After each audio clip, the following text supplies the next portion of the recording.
Okay, so good morning. Today's daf is Kiddushin daf Lamed Chet. We are at the bottom of Lamed Zion. I'm a bet for women today. Any famous women today. I don't think so, but we do have Moshe Rabbeinu. We're going to talk a little bit of Moshe Rabbeinu during the course of today. That'll be interesting. Talk about the day that he was born, the day that he died. We'll get some details on that. So, okay, but let's get started. We're at the fourth to last line on Lamed Zion. I'm a bet on 37b. The last word on the line is Bishlama, and that's where we're going to get started. I'm going to share my screen, and here we go. So here's the outline of the daf. So yesterday, we learned an ambiguous Mishnah as to, we knew that the first part of the Mishnah said, as we go back to the yesterday's daf, the first part of the Mishnah said, all the mitzvot that have a connection on the land apply only in the land of Israel, and commandments that are not connected to the land don't have anything to do with, or apply both in the land and outside the land. And then we said with two exceptions. The two exceptions are Orla and Kilayim. That Orla, the mitzvah that you're not allowed to eat fruit from a tree that is less than 4 years old. And then even in the fourth year, you need to go to Yerushalayim with the fruit of that tree. So that rule applies even outside the land of Israel, even though it's dependent on the land. And then the second is Kilayim. Kilayim, there are a number of different types of Kilayim, but we're referring to the Kilayim of produce, of planting two things together. And you cannot plant a grape product with any other kind of fruit or vegetable. And so as a result, that would be Kilayim. And even though, again, that is a mitzvah that is connected to the land, we are going to say that it applies even outside the land of Israel. And yeah, that would happen. And then with apples, you can't combine a grape with an apple. I don't know what you would end up with if you did combine it, but in any event, we'll see more about that. It doesn't make any sense, right? An apple with a grape. Okay, I look forward to hearing about it. So, and then Rabbi Eliezer added at the end of our Mishnah, he said, Af HaChadash, also Chadash. Now, was he saying also Chadash is an exception, or was he saying that even Chadash is not an exception? That was the discussion, and we concluded yesterday that in fact he was saying it is an exception. And so as a result, the Tanakama says that, and we understood the psukim that were connected to Chadash as saying, when it refers to Moshvo Sechem, that it tells us that according to the Tanakama, it means that when you enter the land and you settle it, meaning after you conquer the land. And anything that's talking about after you conquer the land, that's when it takes effect. So that's going to be a mitzvah that only applies in the land of Israel. And so therefore the Tanakama would say that Chadash only applies in the land of Israel. And again, let me remind what Chadash is. Chadash is that every year the produce that has taken root before that has not taken root until essentially after Pesach and has not lived through a first day of Pesach, that is called Chadash. So if you have grain that you plant in May after Pesach, that produce is considered new all the way until the next Pesach. And then on the second day of Pesach, after the second day of Pesach, you'd be allowed to eat it. And that is the law of Chadash. And in general, there's a debate as to whether or not we actually apply this rule. And we'll talk a little bit about that over the course of today. But the bottom line is that Rabbi Eliezer says that Chadash applies globally, and the Tanakama said no, it applies only locally. And the reason is that the Tanakama says that when it says Moshvo Techem in the Torah, in connection with the Chadash, it's referring to after the Jewish people settled the land after conquering the land, and therefore it is a rule that only applies within the land. Whereas Rabbi Eliezer says no, it applies as soon as they entered the land and they took over the land, and as a result, it doesn't just apply in the land; it applies everywhere. And so now, as we pick up with the last word on the fourth to last line of Lamed Gimel, Lamed Zayin Amabet, so the Gemara is going to question the Tanakama's viewpoint, and they're going to say, listen, if what you're saying, Tanakama, is that Moshe Votechem means that they were allowed to eat local produce until they settled the land 14 years later, I have a question for you from the Navi. So Bishlam Alamanda Amr Moshev Kol Makom Sha'atem Yoshrim Mashma, that if one says that Moshav refers to anywhere you dwell, even outside the land of Israel, but most importantly, as soon as you enter the land of Israel, Hainu Diksiv, that when it comes to the fact that the Navi writes, Vayochlu me'avur ha'aretz mimacharad Pesach, that they ate from the land, from the produce of the land on the day after Pesach. They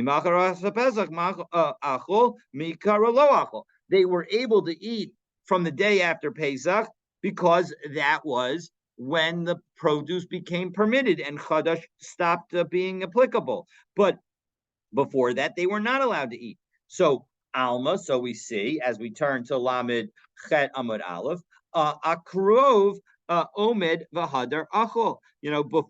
First they brought the Omer offering, and then they ate, because the Omer offering is what allows you to eat Chadash on the 16th.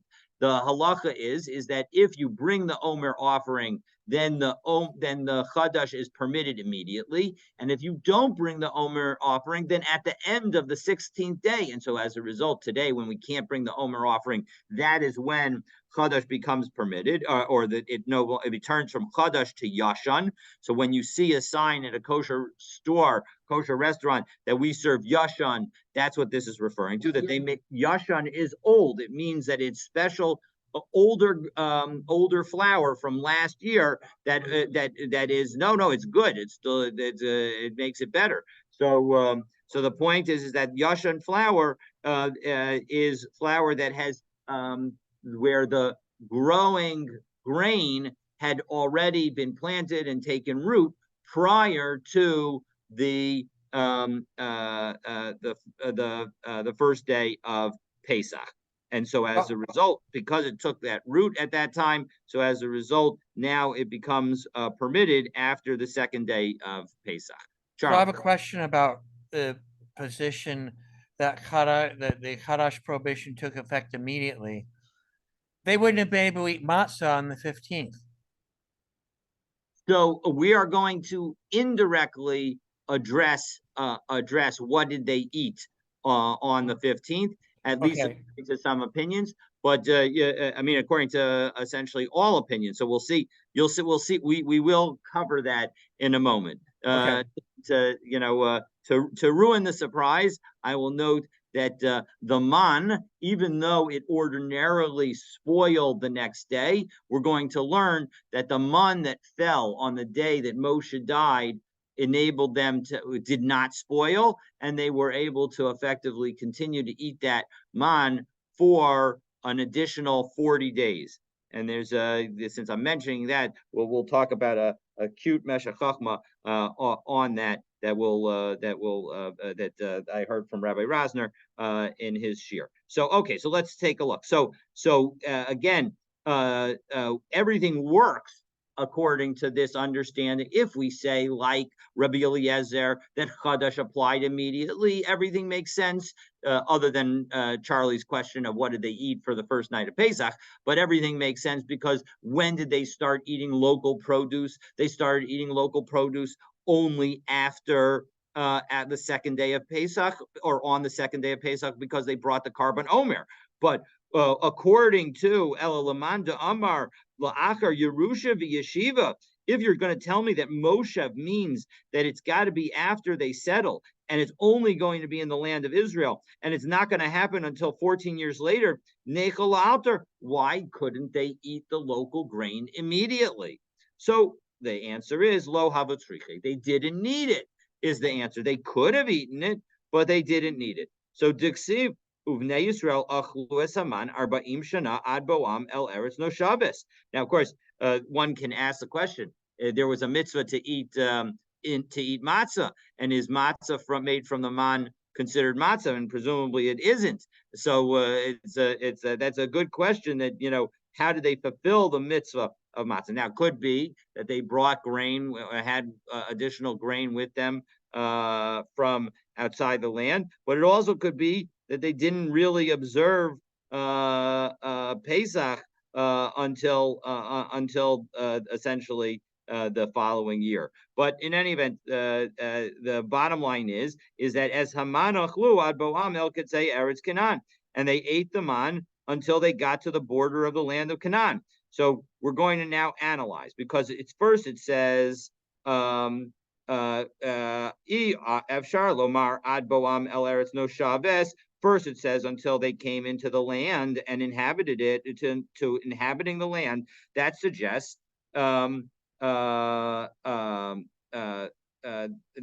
that they went all the way into the land and were still eating the man.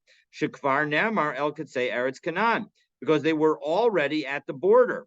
The Ev Sharlomar el ketzei eretz Canaan, but then if you say that it was to the border, shaharei kvar nemar ad boam el eretz no Shabbos. So the question is the first part of the verse says that it was they're coming into the land. The second part of the verse says that they came to the border. So which is it? Did they come to the border, or did they go into the land? So how do we explain this apparent internal inconsistency in this verse? Again, this verse is in Sefer Shmot, Perek Tet Zayin, Pasuk Lamed Hey. It's the foreshadowing of the fact that the journey in the desert is not going to go well, because obviously this is in Sefer Shmot, so it's before we learn in Sefer Bamidbar about the spies and the fact that they were going to spend 40 years in the desert. But the Torah tells us at that point in time that they ate the man that began at that time for 40 years. So the answer is, how do we explain this inconsistency? Adar Meis Moshe Ufasak Min Malay, that on the 7th day of Adar, that was when the man stopped falling. But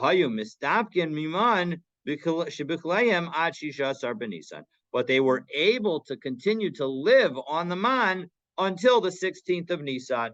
And so as a result, that would be the explanation. And again, it still leaves over the question from that Charlie asked about, well, what did they use? What grain did they use from in order to produce any matzah? And either they had matzah from a previous year, or they had matzah that they made using grain that they found before, that they were able to take from before Pesach. So number of different possibilities, and of course, before they entered the land, everyone agrees that the mitzvah didn't apply to them. So as a result, if they made the matzah while they were still on the other side of the Jordan, well, they could have eaten that matzah. That matzah wouldn't have the mitzvah of Chadash associated with it. Okay. So the man is not listed as one of the 5 grains. Correct. So they couldn't. They would not. You would not think that they would be able to make matzah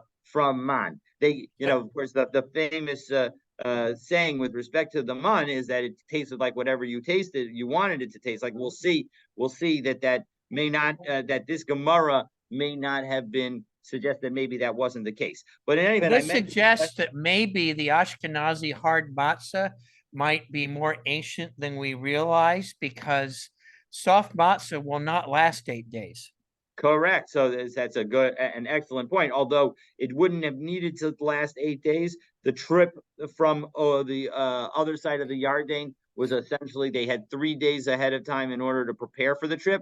So if they were making the matzah at that point in time, it would only needed to last until the 2nd day of Pesach. So that's only 4 or 5 days. So that shouldn't have been too much of a problem. So in any event, the Meshech Chochmah notes that there's another Gemara in Yoma, Daf Ayin Vav Amud Aleph, that notes that the man fell for Yoshua Keneged Bnei Yisrael. That essentially one simple understanding of it is that it was fell that as much man fell for Yoshua when he was waiting at the base of Har Sinai for Moshe to come down from the mountain. So for Yoshua's benefit, he wasn't part of the community. He didn't even know what was going on in the community. Remember, when Moshe comes down the mountain, he needs to tell Yoshua that the Jewish people have rebelled and created the golden calf. And so as a result, he was separate from them. So how did he eat for those 40 days and 40 nights? Because it doesn't say, unlike with Moshe, where it says that he fasted. So for Yoshua, the Gemara says that the man fell for him. Now, the literal reading of that Gemara is that as much man fell for Yoshua as for the rest of the Jewish people. But the Meshech Chochmah suggests that actually what the Gemara is meaning to say is that the man is going to last for the Jewish people based on Yehoshua. And what it's referring to is this, that Keneged, that just like Yoshua waited for 40 days and 40 nights for Moshe to come down the mountain, and for those 40 days and 40 nights, he was able to eat the man. So too, in the 40 days and 40 nights following Moshe's death, the Jewish people were able to eat the man and they didn't have the zechut, the merit of Moshe any longer because Moshe had passed, but they still had the merit of Yoshua. And so just like Yoshua waited for 40 days and was able to have man during those 40 days for Moshe, so too, the 40 days immediately following Moshe's death, the Jewish people were able to have the man in the zechus, in the merit of Yehoshua. So with that background, now we're ready to talk about the time of Moshe's death because we actually were just mentioning it. But now let's see. So we have another Gemara that says the following: Tanya Ida, we got a brisa. Ubnei Yisrael achlu taman arba'im shana. They ate the man for 40 years. V'chi arba'im shana achlu. 1 second. Did they actually eat it for 40 full years? They didn't. V'halo arba'im shana chaser shloshim yom achlu. They ate it for 40 years minus 30 days. Because let's do the math. They left Egypt on the 15th of Nisan, and then the 15th of Iyar, their food ran out, and they began to complain to Moshe about a lack of food. And then Moshe, said, "Don't worry, Hashem will provide." And Hashem explains that He's going to give the man. And so, as a result, the man began on the 16th day of Iyar. And when did we stop eating the man? We stopped eating the man on the 15th day of Nisan of the year that we entered the land of Israel, which is 40 years later. So that's 40 years minus 30 days, minus 1 month. So why does it say that in fact they ate it for 40 years? So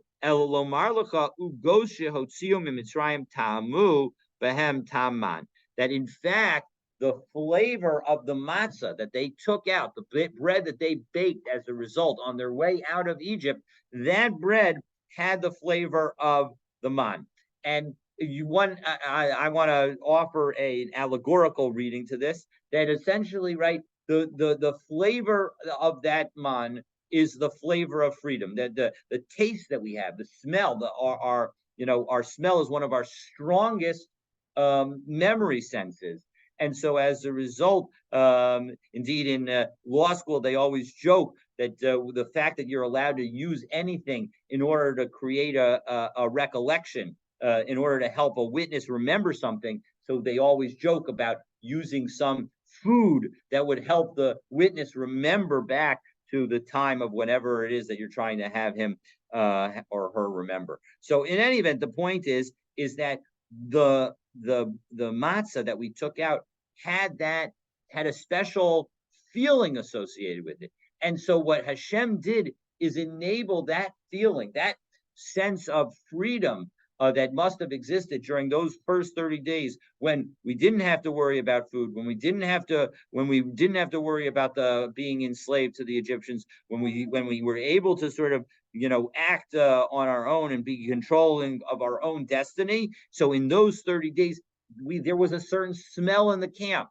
And so when the when the man fell, that was in order. Hashem gave it that rayach, that gave it that smell, gave it that taste, so that as a result, every time people would taste it, they would remember back to those moments of freedom. So I thought that was a nice thought, and we should, hopefully, as when we eat our matzah. And of course, this year, the last cycle we had this daf was right before Pesach, but in this cycle is obviously now right before Yom Kippur, so a little farther away from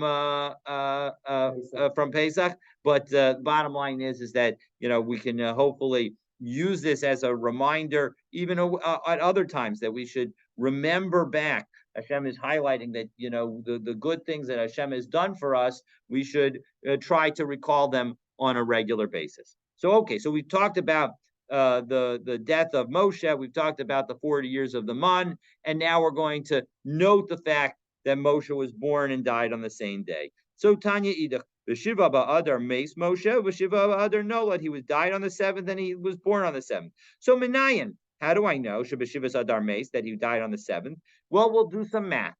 Shne'amar v'yamas sham Moshe eved Hashem, that Moshe died there. He was a servant of God. So now Uksiv vayivku b'nei Yisrael es Moshe ba'arvos Moav shloshim yom.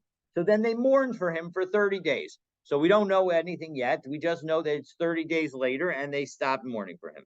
Uksiv, and then Yehi acharei Mos Moshe eved Hashem. And then what happened after Moshe died? Uksiv Moshe avdi meit va'atam kum avor. And so as a result, God told Yoshua, listen, Moshe's died. It's time for you to cross the Jordan. Exactly. Uksiv ivru b'kerev ha'machane. And then what does Yoshua do? He goes through the camp, and what does he say? V'tzavu es ha'am lemor hachinu lachem seda. Go prepare yourself food. So maybe this is, to Charlie's point, this is the matzah that they would need to eat when they got into the land, because the mitzvah of Chadash didn't apply yet, and so they were able to take the grain from the Ever Yarden and be able to use it immediately. So kibba'od shloshes yamim atem ovrim et hayarden. You're gonna, in 3 more days, you're gonna cross the Jordan. So now we're 33 days after Moshe died, and now we're across the Jordan. But uksiv, and now we get the base in order to do the subtraction. And the Jewish people, they came out of the Jordan on the 10th day of the first month. That's Nisan. And so 33 days minus the 10th day of Nisan is the 7th of Adar. And so as a result, now we see that the 7th of Adar must be the day that that Moshe died. Say mehen shloshim u'shlosha yamim l'mafreya halamad shebeshiva ba'adar meis Moshe. So we worked back 33 days, and now we've determined that Moshe's death was on the 7th day of Adar. U'minayim b'shiva ba'adar nolad Moshe. And how do I know that he was born on that day? Because he was born and he died on the same day. Shne'amar vayomer aleihem ben meya ve'esrim shana anochi hayom lo uchal o lotzeis v'levo. Well, at the end of Nitzavim Vayelech, at the end of Parshas Vayelech, or during the course of Parshas Vayelech, it says that Moshe says that he's not able to go out. He's 120 years old. Hayom, today. Well, that suggests that it's his birthday, and his birthday is on his day that he died. She'ein Talmud Lomer Hayom. So the Torah didn't have to say Hayom. Ma Talmud Lomer Hayom. Why does it say today? Melamed Shakadosh Baruch Hu Yoshev Umalesh Noseyam Shel Tzadikim Miyom Liyom Mechodesh Lechodesh. It shows that for righteous people, Hashem enables them to live a complete year cycle. And that shows that's the way they're able to have a full year. Shne'amar es mispar yamecha amalei. I'm going to complete the numbers of your days, meaning that if you're supposed to live to 120, so you live a full 120 years. And so that was the blessing that Hashem gave to Moshe. Now, I will note that this also touches on another midrash that suggests that Moshe was born 3 months early, because now that we've determined that it was the seventh day of Adar that he was born, if we say that he was born 3 months early, well, what's 3 months later?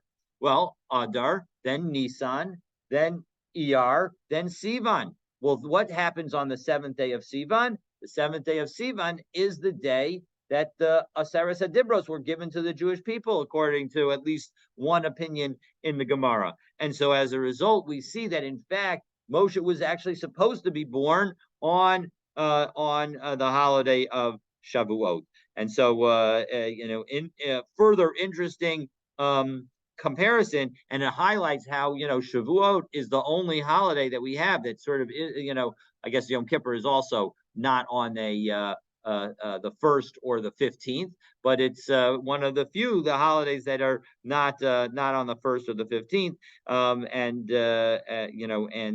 and so it connects to the day that Moshe was born, and as a possible date that Moshe was intended to be born. So, all right. So now that we've got that, we're ready to continue. So, so now the Gemara quotes a brisa regarding the source for the fact that Chadash, Orla, and Klayim apply both inside and outside of Israel. All right, so let's take a look. So Tanya Rabbi Shimon ben Yochai, Omer, Rabbi Shimon ben Yochai says, Shalosh mitzvos Yisrael b'chanisa san la'aretz. There were 3 mitzvos that the Jewish people were commanded to do once they got into the land. The Noagin, ben ba'aretz, ben b'chutz la'aretz. And despite the fact that it was their initiation was conditioned on the entry into the land, they apply both in the land of Israel and outside of the land of Israel. And now it'll be useful as we go through much of the rest of today's daf to keep a hand on Rashi. And so now Rashi, right opposite the Torah Ora Hashalem, if one line down from that, it says Shalosh Mitzvot, Chadash v'Orla v'Kalayim. And we're talking about the 3 different mitzvot. Chadash, again, those are the new grains that they haven't survived through the second day of Pesach. Orla, the trees that are for the first 3 years. And Kilayim, that refers to, and then in the 4th year, you need to bring it to Yerushalayim. And then Kilayim is the idea of mixing grapes with other produce. V'hu adin she'in hagu. And this and the fact that we can learn this out is that we can learn it out from a kal v'chomer, a hadin, that they apply even outside of Israel. V'hu adin she'in hagu. Rashi explains hachadash. When it comes to chadash, mefurish bo moshav, it refers to dwelling, because savar kol makom shatem yoshvim. And we have learned already that it applies to anywhere where you're dwelling, implying even outside the land of Israel. Mashma, that's what it implies. V'arla v'kilayim kal v'chomer. And we can learn Orla and Kilayim from a kal v'chomer. And so what is that kal v'chomer? So now we go back into the Gemara. Uma chadash she'eni surah isur olam. When it comes to chadash, well, what is the nature of chadash? It's not prohibited forever, meaning at the end of the day on the 16th, even if you haven't done anything, it will become permitted. So as a result, on the 17th of Nisan, it's 100% permitted.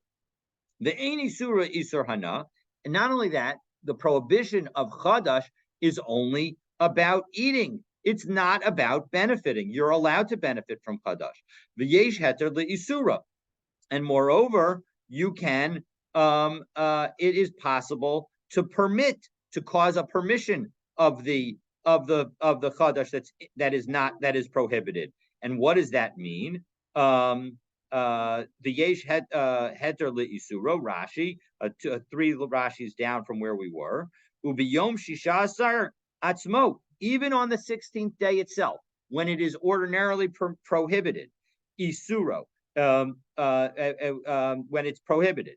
Mutter, it can be, you can make that prohibition permitted, im yesh omer karav, if you were to bring the korban omer. So the korban omer can be brought at any point on the 16th day of, during the daytime, on the 16th day of Nisan. And as soon as it's brought, all of the chadash that was prohibited now becomes permitted. And so as a result, that shows those are three different aspects. One is it can become permitted automatically after the end of the 16th day. One is that it's, number two is that you're allowed to benefit from it. And number three is that you can make it permitted even on the 16th day itself.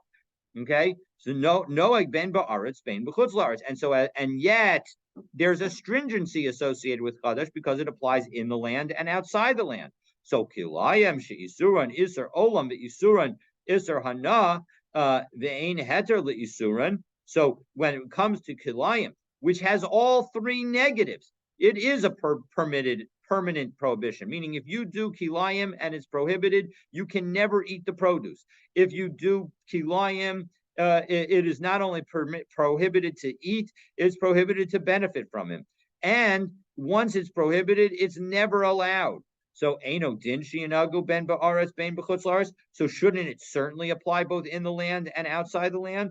V'hu din la'arlam b'shtayim. And you can make the same kal v'chomer with orla, which has two of the rules that apply to it. So of course, the fact that the Gemara that this brisa did not tell us which of the two laws results in some kinds of confusion. So Rashi says 1, 2, 3, 4, 5, 6, 7, 8 lines up in the Rashi. That the orla can also apply a kal v'chomer, but kal v'chomer zeh with this same kal v'chomer. Bishnei hochachos. It just has two of the items that are stronger. But even though the third one it doesn't have. What is the third one that it doesn't have? She'eni suro iser olam, that its prohibition is not forever. So miu iser hanahu, it does have a prohibition of benefit. Ve'ein lo heter b'tokim eisuro, and there's no way to make it permitted during the days of its prohibition. So now the problem is with Rashi is when we say that the third thing that it has is that it's not forever, it's not quite true with respect to orla. So what Rashi is saying is that orla, when you have a tree and it now is in the 5th year, so now its produce is going to be permitted. But the produce that was grown when the tree was only 3 years old, even 2 years later, is still prohibited. So that produce will never become permitted. And so as a result, other commentaries don't like Rashi's approach. And the Tosos, in highlighting the fact that how difficult this Gemara is, offers essentially 4 different other approaches. So Rabbeinu Tam first asks on Rashi and says, I don't understand Rashi. You're saying that we're talking about the 4th year, that we're talking about the fruit that grew in the first 3 years. It's never going to be permitted. So Rabbeinu Tam therefore suggests that actually we're talking about the produce that's in the 4th year. Now remember, that produce is partially prohibited. It's prohibited to eat outside of Yerushalayim. But there's a way to make the fruit edible outside of Yerushalayim, and that is to redeem it. And if you redeem it, you can bring the money up to Yerushalayim and buy alternative food and eat that in Yerushalayim. And so as a result, because of that redemption possibility, that's what Rabbeinu Tam says is what the orla exactly, what the reference to orla is. Of course, the problem is that orla doesn't usually mean the fruit of the 4th year. That's it means it means the fruit of the first 3 years, which is totally prohibited. So there are different. I once used the term 4th year orla in Rabbi Lingzer's presence, and he quickly corrected me to have me use the term neta ravai. Correct. The ordinary term that we use is neta ravai. That's exactly right. But I will note that certainly this Rabbeinu Tam would certainly understand that neta ravai's prohibitions, the rules associated with neta ravai, are an orla aspect rule. And so that would be how Rabbeinu Tam answers it. But of course, as I just noted, it's not a perfect thing. And indeed, Rabbi Linzer would correct you if you say fourth year Orla, because he would say, no, it's called Netta Ravine, the produce of the fourth year. And so as a result, 3 additional answers. Answer number 1 is that the meaning of the prohibition can be permitted. We're going to change what that means. It doesn't mean that you have something that was prohibited that is now permitted, but rather understand that when we say the yesh heter le'isuro, it means that it is permitted to cause the prohibition. Because what is true about kilayim? Kilayim, it is prohibited to create kilayim. Okay, and so, but when it comes to a new tree, it's not prohibited to plant a new tree, even though the first 3 years of produce of that new tree are going to be prohibited. You can still plant a new tree. And similarly, when it comes to chadash, even though the produce of the chadash is going to be prohibited when it initially gets grown, if it hasn't yet lasted through a Pesach, we're going to say that you're permitted to do that planting and create that. And so as a result, we're going to offer that second. That's the second possible explanation of how we can make this make it true that Orla has 2 things and not 3 things that are by Kalim. You have a question? Basically, the little I know about agriculture, it takes a tree 3 to 4 years before it can produce fruit. That is true. That now there are a number of rules that I'm not fully familiar with. They are more dealt with in the Yerushalmi than in the Bavli, and I'm sure there are places in the Bavli that deal with it, but I don't have the familiarity with it. But there are rules about sort of transplants and the like. So it is possible that you can still have, and even some trees that grow relatively quickly, are going to have some chance to produce a fruit even before then, but I don't know sort of like which ones they are. Okay. Yeah, but nuts also count as Orla produce, and they can sometimes come out earlier. Got it. No, not trees, tree nuts. Tree nuts, yeah. Okay. Right. So all right, so that's one possible answer. Okay. So so let's go the last 2 answers that Tosfos offers. And that is the number. So answer number 3 is Beit Din can cause Tu B'Shvat to come a day earlier by shortening the month of Kislev. And so when does the 4th year begin for a tree? It begins on Tu B'Shvat. Tu B'Shvat is the Rosh Hashanah for trees, and so as a result, on Tu B'Shvat. Now, if in fact they shorten the month of Kislev to 29 days, so then the day of Tu B'Shvat will come a day earlier. So that's the 3rd answer, and the 4th and final answer is that the object that was prohibited and becomes permitted is the tree itself. The tree itself was prohibited for the first 3 years, and thereafter will become permitted. So those are 4 different answers, and one could even answer that 4th answer as saying that that's what Rashi meant. You could probably squeeze maybe even Tosfos' first answer into Rashi, but it seems clear that Rashi's intention is that it's not quite a perfect language thing, and it's not the fruit itself, but future fruit that will be permitted. Okay, so that was the opinion that says that Chadash is prohibited in all over the world. But Rabbi Elazar Rabbi Shimon disagrees. Rabbi Elazar Rabbi Shimon Omer, Kol mitzvah shenitzdavu Yisrael kodem k'nisasan la'aretz noheges bein ba'aretz bein b'chutz la'aretz. All the things that were commanded, he views it differently. He views it in the opposite direction. He says if it was commanded before, if the Jewish people had to observe the mitzvah before they got into the land, then it applies everywhere. But if it only applied once they get into the land, then it only applies in the land of Israel. With the 2 exceptions being forgiveness of loans during Shemitah, the Shiluach Avadim, and the sending out of slaves in the Yovel year. that even though those were commanded after they entered the land, they apply both in the land and outside the land. So the bottom line is that he would say, Rabbi Lazar, the son of Rabbi Shimon, would say that that Chadash, Orla, and Kilayim would only apply in the land of Israel. So now we're going to challenge the two aspects that he just mentioned. Why did you need to even tell us about Hashmatas Ksafim and the sending away of slaves that they apply in the outside the land of Israel, and Shiluach Avadim? Of course, they apply outside the land of Israel because they are a personal obligation. Hashmatas Ksafim Chovas Hagufhi. So no,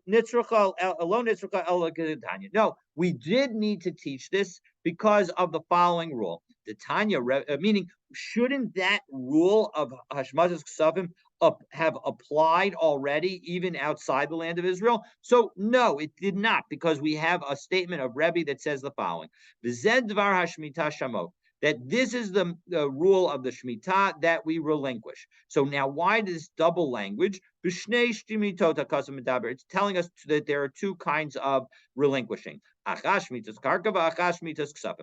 one that you have to give up the produce of the land, meaning that we don't work the land in the Shemitah year. And the second is we have to give up the money that is owed to us. So bisman sha'ata meshamet karka, ata meshamet ksafim. And you do them at the same time. When is that? And when you don't do it, when you don't have to give up the land, you don't have to give up the money. Meaning that only when you get into Israel does the mitzvah of Hashmatas Ksafim actually apply.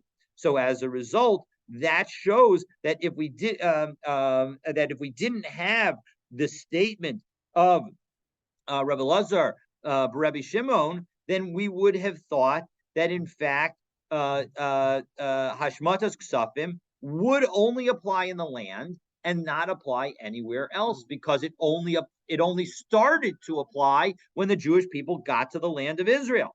So it's second, the aim of the makom she'ata mishamid karka ata mishamid ksafim v'umakom she'enata mishamid karka enata mishamid ksafim.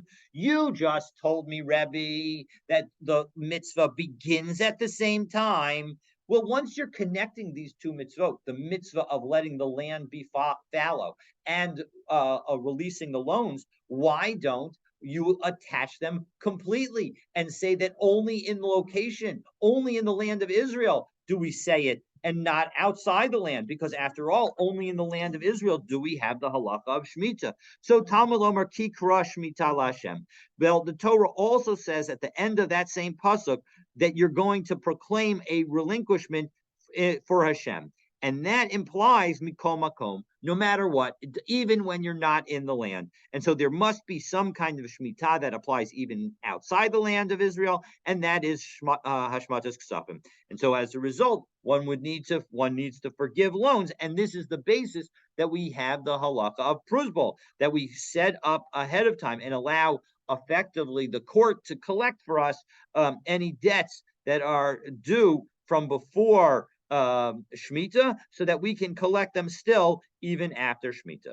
Okay, so that was the Hashmatas Ksafim. But Shiluach Avadim Chovas Hagufhi also, we could say the same thing about sending out a slave during Yovel. That should, of course, apply even outside the land of Israel, because it's a personal obligation that you need to have, that you would have. So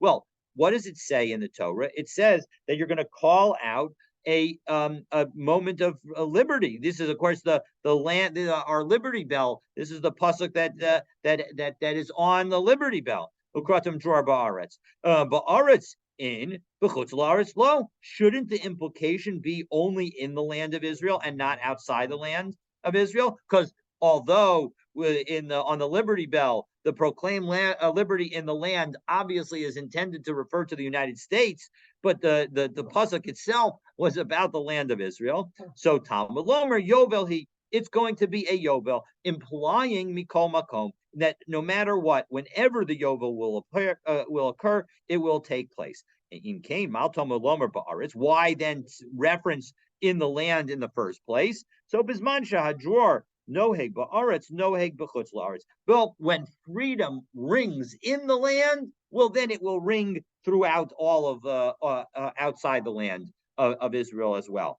Ein dror noheg ba'aretz, when there is no freedom in the land, ein noheg b'chutz la'aretz. And so in the end, what we've learned is that the halacha of Yovel is determined on whether or not Yovel exists in the land of Israel. When Yovel exists in the land of Israel, and that's generally understood to be when a majority of the Jewish people are in the land of Israel, and Baruch Hashem, and maybe even Amir Hashem, we are getting closer and closer to that point where we have a majority of Jews in the land of Israel. So then there'll be the question of whether we once again apply the halachot of Yovel. But the bottom line is that only when Yovel is in existence, that is when we have the halachas of freeing slaves that would occur even outside the land.